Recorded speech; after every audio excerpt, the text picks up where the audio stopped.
In a small town surrounded by dusty roads, old trees, and morning birds that sang like they were telling secrets to the sky, there lived a boy named Ion. Ion was not a bad child. In fact, he had a soft heart, curious eyes, and dreams that were bigger than the town itself. But Ion had one habit that slowly began to change his life. He told lies. Not big lies at first, just small ones, the kind people often say don't matter. When his mother asked if he had finished his homework, Ion would say yes, even if the notebook was still empty. When his teacher asked who broke the chalk, he stayed silent while another child was blamed. When his father asked where the missing money went, Ion said he didn't know, though he had spent it on sweets for himself and his friends. Each lie felt light, like a feather, and Ion believed feathers could never hurt anyone. At first, lies helped him. He avoided scolding, escaped punishment, and sometimes even received praise. His friends admired how cleverly he talked his way out of trouble. "You're smart," they said. "You always know what to say." Ion smiled, but deep inside, something felt uneasy, like a small stone in his chest that he didn't understand. One afternoon, Ion's school announced a big event. A scholarship test was coming, and the student who scored highest would receive free education till college. For Ion's family, this was more than an opportunity, it was hope. His father worked long hours as a carpenter, his hands rough and cracked, his eyes tired but full of dreams for his son. His mother stitched clothes late into the night. When they heard about the test, their faces lit up. "We believe in you," his mother said, gently touching his head. Ion nodded, but fear rose inside him. He hadn't studied properly.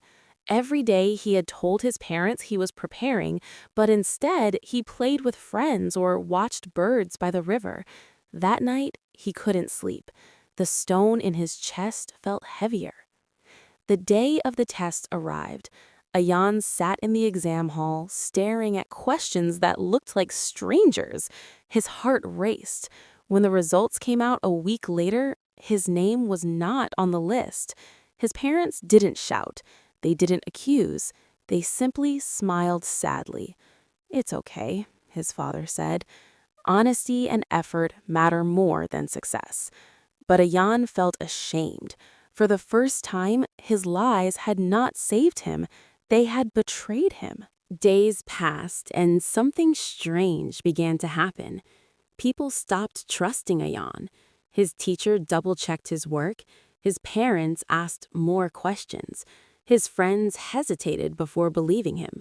Lies that once felt light now felt like chains around his words. One evening, Ion's grandfather came to stay with them. He was old, slow, and spoke less, but when he did, his words stayed in the air long after. One night, while sitting under the open sky, his grandfather told him a story. "There was once a boy," the old man said, "who told lies so often that even when he spoke the truth, no one believed him. One day, a real danger came, and his voice was ignored." Ion listened quietly. He had heard the story before, but that night it felt different. It felt like a mirror. A few weeks later, something serious happened. Ion's town faced heavy rains. The river near his house began to rise.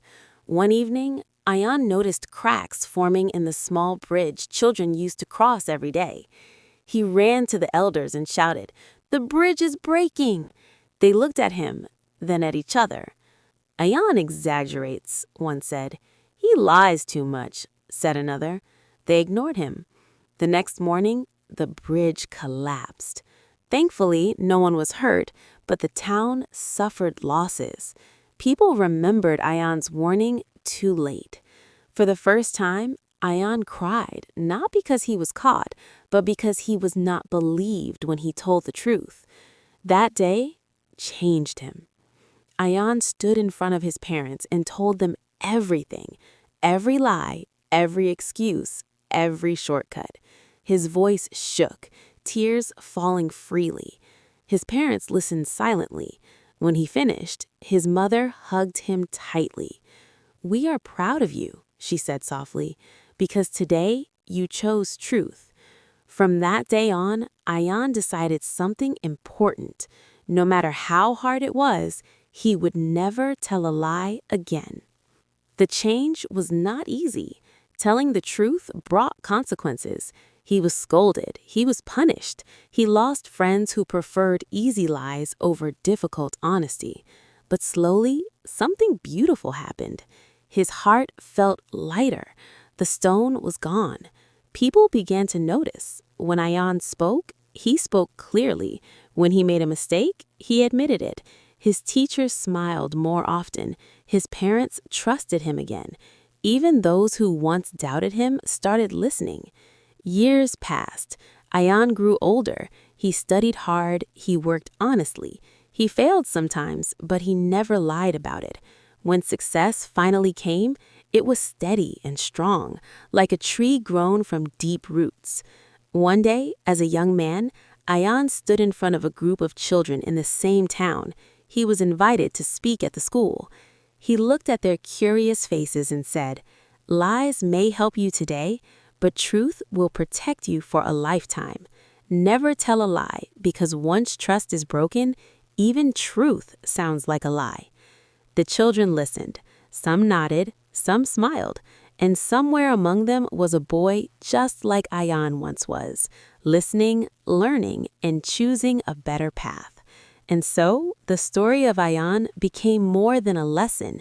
It became a reminder that truth may be heavy at first, but it gives wings in the end.